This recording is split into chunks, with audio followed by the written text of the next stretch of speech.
The U.S. is hitting Venezuela with sanctions after Sunday's election, giving President Nicolas Maduro's party virtually unlimited power. Protesters were back in the streets of the socialist country today, calling the vote a sham. The sanctions freeze Maduro's assets in the U.S. and prevent Americans from doing business with him. Venezuela is one of 7 countries the U.S. has targeted with major economic sanctions. A recent study showing sanctions achieve their political objectives only about a third of the time. Joining me now to discuss the Venezuelan crisis, the North Korean threat, and a lot more, former U.S. Ambassador to the United Nations and Fox News contributor John Bolton. Ambassador, thanks for coming in. So will sanctions alone work to curb the totalitarian instincts of this regime?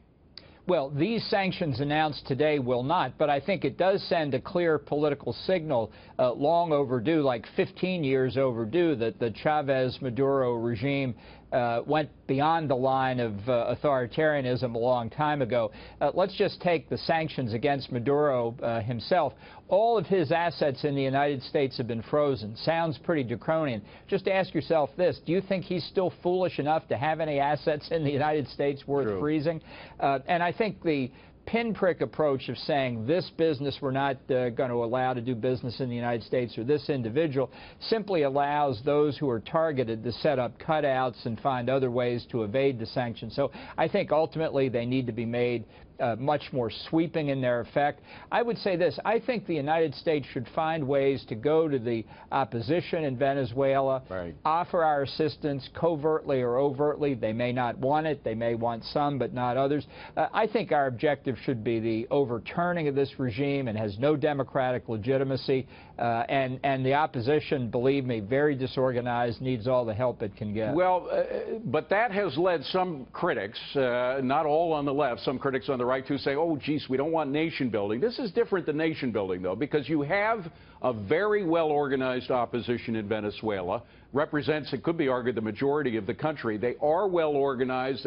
They're structured politically. It's more like when Reagan gave help to Eastern European organizations back in the days of the Soviet Union, like Solidarity in Poland and others, which really led to revolutions there, no?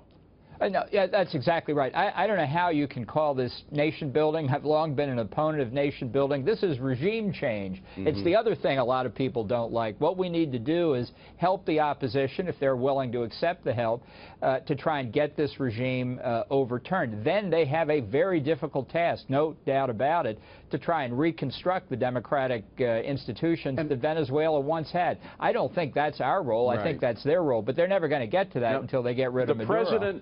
The president and his men were suggesting that it's going to become another Cuba, but it can be argued that it's already another Cuba or a satellite of Cuba. I didn't realize that in 2005, long ago, before Maduro, when Chavez was still alive, Venezuela gave to Cuba all of the authority to give out passports and national IDs. So Cuba has extraordinary power. I mean, it could be argued Venezuela's a satellite.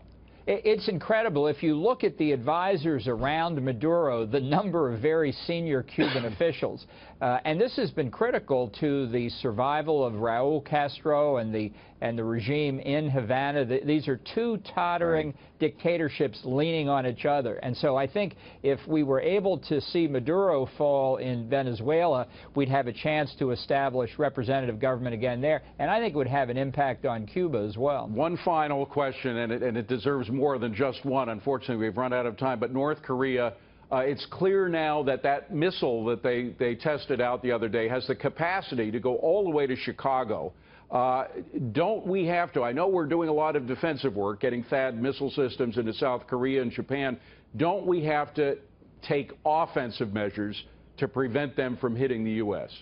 I think there comes a point, and it's very soon, when a president's going to have to make a very tough decision. And let's remember what the job of the president is. It's to protect innocent American civilians from this kind of attack. Nobody wants to see military force on the Korean Peninsula, but if it's a choice of that or allowing American civilians to be held hostage by this bizarre regime, I think we've got to look at it very seriously. We've just about run out of time. We've followed a mistaken policy for 25 years across 3 administrations. Chickens are coming home to roost.